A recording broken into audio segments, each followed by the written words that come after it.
lamun orang carita hilim eueuh deui iwati para wali-wali Allah jak kiai ge boga hilim teh carang lamun kiai bae carang boga hilim atuh komo meureunanan pamarentah mah komo pedagang mah kiai bae nu boga hilim hese jasa mentak aya hiji raja nyana resepna nembak kaleuweung jeung asistenna ieu ahli Allah hilim baheula mah asisten teh ahli Allah penasehat raja ngomong asisten nu paling bagus bahasa naon bahasa nu paling bagus mah khair artina khair bagus jadi naon bae bagus naon bae geus raja bagus bae nu resep bagus nu teu resep bagus eta adalah pelajaran nu paling antik jeung paling unik salah sahiji pelajaran hilim adalah khair naon bae khair wah bagus aya bawahanana nya hormat kanana khair aya bawahanana teu pati ngahormat khair aya bawahanana rada ngalunjak tetep sia khair khair bae pamajikanana kanyana hormat khair pamajikanana nu kadua teu pati hormat khair bae lah aya deui nu hiji deui teu ngahormat tetep khair jadi nyana ngabiasakeun khair bener cak raja ngeunaheun ieu pendidikan ieu jadi beban khair bae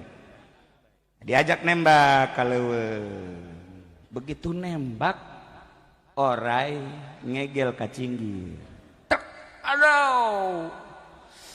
nyana nanya ke penasehat dah kumaha ieu khair aing hese nyebut khair da manya ieu digegel khair tetap raja khair di balik ieu pasti aya hikmah tetap khair sia penasehat teu beres ya nyana nyokot algojona bawa penjarakeun khair bae khair nyana ke rumah sakit diberesan jadi eta penasehat tetap kajen kumaha ge penjara atunya nama tenang bae di penjara ge khair bae penasehat mah khair beres cager tak menang sabulan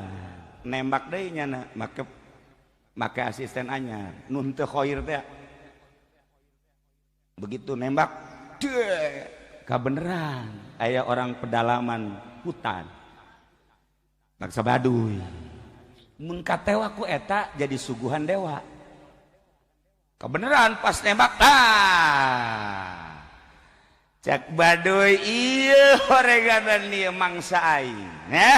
mau tidak mau tewa cak raja ieu mun ditewa kieu kumaha ieu nyaon teh raja tidak mau tahu raja ke wakil ke rakyat pokoknya saha nu beunang ku kaula jadi suguhan dewa paeh kajen ku kumaha ge waduh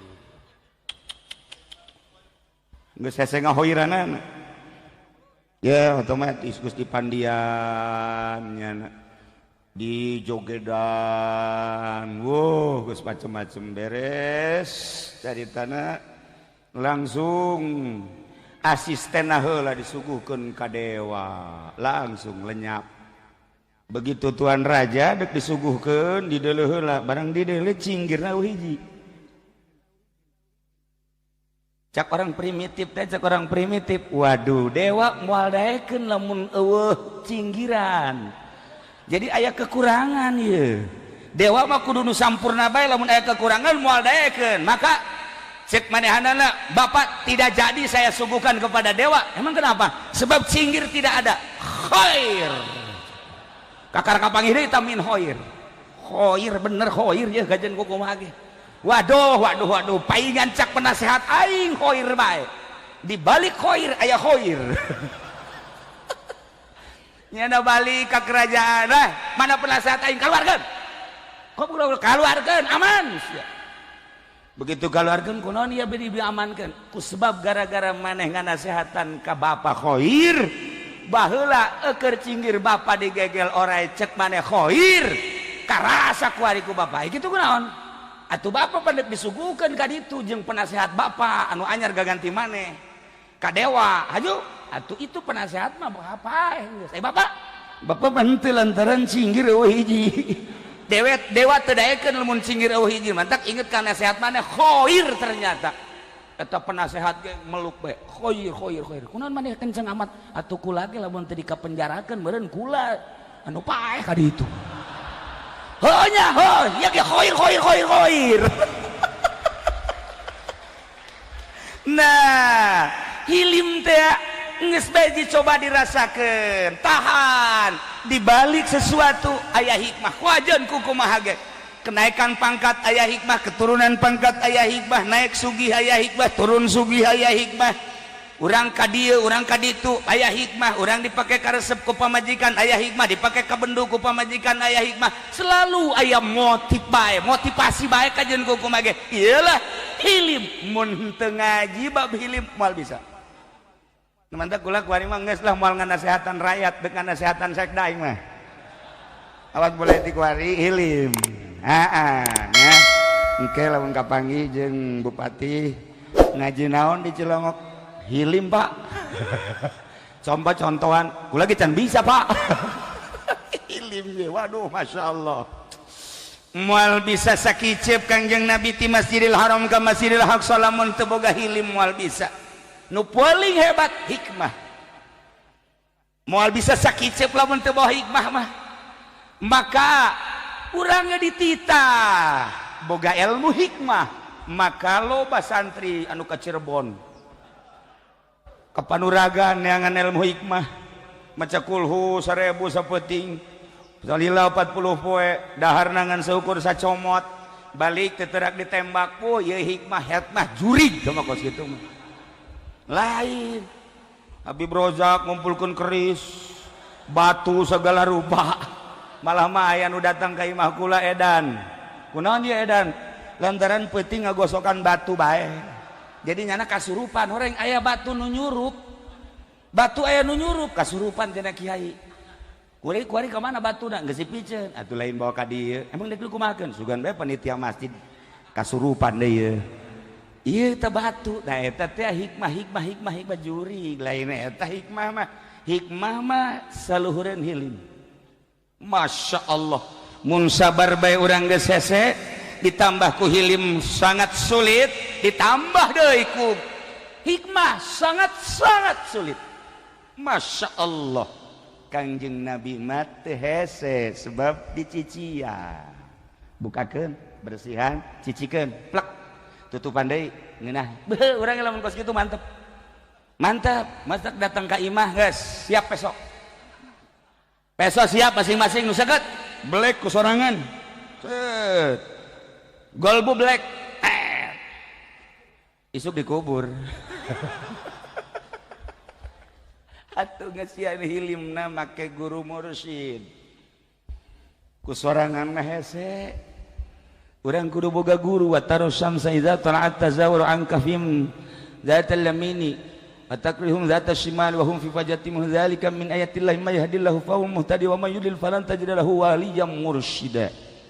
kudu boga waliyyan mursyida anu ngasupkeun ilmu mantak ngaji unggal peuting santri ngaji unggal poe santri ngaji deui terus mingguan ngaji deui bulanan eta teh deuk ngasup-ngasupkeun ilmu hilim jeung hikmah maksudna abeh bisa hiber mantak Habib Rozak mah di imah teh sok kikieuan hiber enggak nih gua nih ini terbang enggak nih aja lolonja baru dikit cek ganda terbangnya cekulah tuh air lolonja letik itu mah tuh moal paeh maning ti luhur munara ka handap sekaligus wassalam Habib Rozak selesai geus det. Nah itulah para jamaah kaum muslimin wal muslimat rahimakumullah lamun urang geus tiasa ku ilmu hilim jeung hikmah sarua jeung Kangjeng Nabi bisa sakicep minimal urang 10 kicep Kangjeng Nabi kaluhur ka Sidratil Muntaha sakicep atuh urang 10 kicep bisa numantak dipertanyakan apakah bisa semacam Kangjeng Nabi Isra Mi'raj Apakah ada umat lain, hamba lain anu bisa sakicep cara Kangjeng Nabi? Aya diabadikeun dina Al-Qur'an. Lamun Kangjeng Nabi diabadikeun di ayat subhanalladzi asra bi 'abdihi lailan minal masjidil haram ilal masjidil aqsa, urang ningali cerita kisah Kangjeng Nabi Sulaiman alaihi salam ketika mindahkeun singgasana seorang ratu Bilqis anu aya di negeri Saba dipindahkan ke negeri Yerusalem.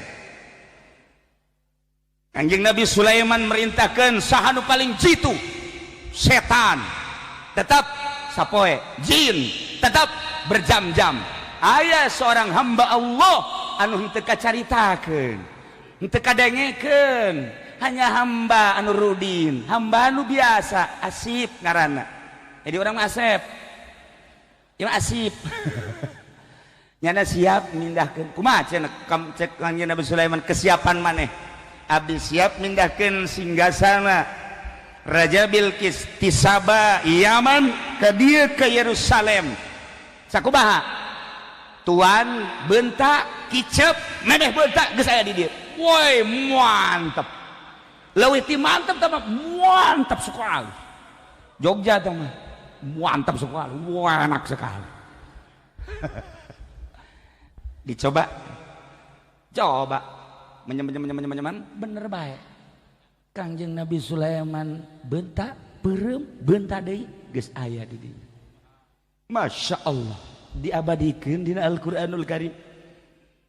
Eta nu diabadikeun dina Al-Qur'an teh lain jelema laletik, nu ku urang kuari kasaksian bae ge nu hiber. Nu urang kuari jaho Syekh Mansur Buyut Mansur ti Mekah ka Banten sakicep. Kiai Khalil Bangkalan ti Mekah ka Madura sakicep. Nu ku urang di Zarahan Syekh Abdul Muhib Pamijahan ti Mekah ka dieu ka Tasikmalaya sakicep. Ya Allah ya Rabbi marukan kumaha lamun urang geus dieusian ilmu hilim hikmah maka sarua urang bisa datang ke Allah. Tinggal neangan ilmuna ye hayang kos gitu apa aya ye di SMP aya we SMA di kuliah di mana atuh ayana di mana teh ilmu kos gitu ayana. Lamun ente bisa hiber endeu ka mana maksud coba ayo. Coba kira-kira lamun bisa hiber dekar marana nek nanya panitia aing mah Rusdi sia mun bisa hiber dek mana Rusdi? Bali belum deh coba. Atuh ka Bali mah teman ping-ping. Wah, teu beres. Nek itulah para jamaah. Nu mantek kembali deui ka diri urang. Urang endek henteu ka Allah, tanya awak urang. Kesiapan urang deuk ka Allah datang ka mana? Sehingga orang endek henteu ka sorga tanya awak urang. Ketika orang nanya ka awak urang sia endek ka sorga apa endek kesiapanana datang ka mana? Ketika henteu siap deuk ka sorga berarti sia deuk ka neraka, siap henteu sia ka neraka. Aya di diri urang. Ulah neangan jauh-jauh. Maka saya jelema kukulintingan wali ya. Katukang gahareup kapanggih ku santrina mama ieu ka tukang kahareup naon loba omong aya geur teangan naon nu diteangan kunci leungit kunci leungit neangan muridna kulantaran teu kapanggih bae penggede ge nareangan kabeh mun kuari mah polisi abri ilu nareangan ya sekda neangan lah deh neangan suka kaler ka kidul ka wetan ka kulon nyanana kieu kapanggih henteu geus sapoe dua poe di teangan kunci teu kapanggih. Ditanya, "Mama, ieu nu leungit kunci naon?" "Sagala rupa aya di dinya. Sabendel cakna leungit kabeh kunci." "Atuh Mama, ieu kumaha bisa leungit kieu nya eta?" Teangan deui teu kapanggih. Kulantaran teu kapanggih bae ditanya, "Nu bener Mama leungitna di mana?" "Leungitna di jero imah." Oh. Apa nih tangan di luar? Di jero imah mah poek cek cenah. Ai di luar mah caang, sugan bae adi nu caang. Bloon cenah mama tah. aya leungit di jero imah di tangan di luar itu mah kapangi-pangi cak mama pugu sia nu bloon aing teh deuk ngapertikeun kebloonan sia teh boga kunci di jero hate kunaon atuh eta kunci di jero hate kunci naon bae ge aya kunci Allah aya kunci surga aya kunci neraka aya kunci sugih aya tah lamun ngadenge sugih coba kunci susah aya kunci naon bae ge aya di jero hate kunaon haju sia neangan di luareun hate bloon mama teh sia nu bloon jiheuh nya urang bloon ka lain mama sian bloon goblok aing mah nyontoan doang tuh jadi emang aing jeung wali mah hese okos tu salah tapi bener mantak lamun tingkah hiji jelema ahli Allah sing hade mandal tadi Indonesia Raya eta kan kos tu bloon sabenerna mah bloon asli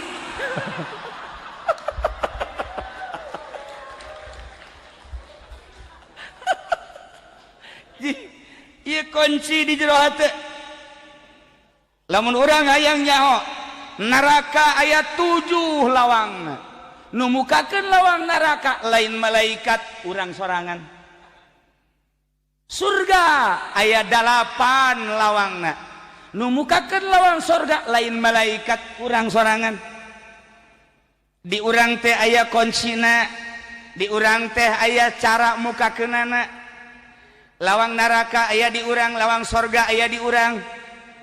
lawang surga aya 8 urang nu mukakeunana urang nu nutupkeunana lawang neraka aya di urang urang nu mukakeunana urang nu nutupkeunana nu matak dipersilakeun deuk muka lawang surga urang deuk nutupkeun lawang surga ge urang mukakeun lawang neraka urang mukakeun nutupkeun lawang neraka urang mana lawangna mata ceuli sungut leungeun dubur kubul ieu suku leungeun eta adalah lawang-lawang surga etalah lawang-lawang neraka kuncina ulah neangan hese-hese di jero qalb gitulah para wali masya Allah nyen karikatur hese tapi babari tapi hese ternyata kuncina aya dina qalbu ente dek mukakeun lawang sorga sok golbuna siapkeun sebab kunci aya di dieu ente dek mukakeun lawang neraka sok bukakeun kuncina aya di dieu urang dek nanya bae ku ari mah ketika sekda korupsi eta berarti keur mukakeun lawang sorga apa neraka sekda urang mukakeun sorga apa mukakeun neraka siap bolong ketika panitia masjid nu ngaranna Haji Masuri aya jahe haju kunyana dideleukeun bae dadana lantaran poe Minggu tiap pan osok mere nyana pan osok narimana heeh tah haju ban dideleukeun lain neuleuna naon neuleuh dada sebab dadana rada lah malah bejakeun lah bae tah eta Haji Masuri keur mukakeun lawang surga apa neraka sia nyaho sebenarnya mah sia nyaho tapi sia ge osok boglok blon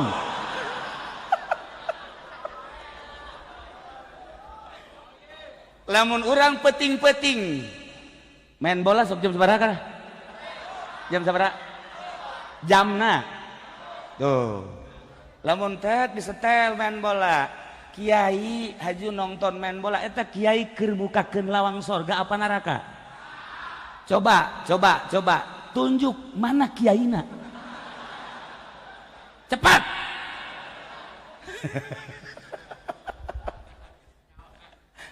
gol urang nu mukakeun kuncina lawang surga jeung lawang neraka aya di urang lamun ente tengah peuting kabeneran aya awewe komo ditongtonan atawa di nu rada sepi awewe ngadeukeutan aju ku ente dideuketan aju leungeun nyekel susuna nah eta keur mukakeun lawang surga apa neraka sebenarnya mah aing hese magahanana ka sia Sia geus nyaho sebenarnya mah. Kuari mah perbandingkeun bae lah perbandingkeun. Ieu sebenarnya sararia lobaan mukakeun lawang sorga apa lobaan mukakeun neraka? Jawab. Atuh teu boga kaisin. Mukakeun neraka. Ya Allah. Ya Rabbi. Berarti aing kuari hirup babarengan jeung ahli neraka. Sedih amat ya aing hirup. Gusti Allah. Kumaha urang lawang sorga aya di urang lawang neraka aya di urang kuncina aya di jero golbu ulah neangan di luar kunci mah kadang-kadang urang kan babari jasa ngomong beuh si anu kalakuanna teu beres waduh si anu si anu eta kabatur mah bisaan si anu pugunya nage anu eta kuncina nah kunci hilim kunci ilmu kunci hikmah makrifat aya di jero hate urang nu ngendalikeun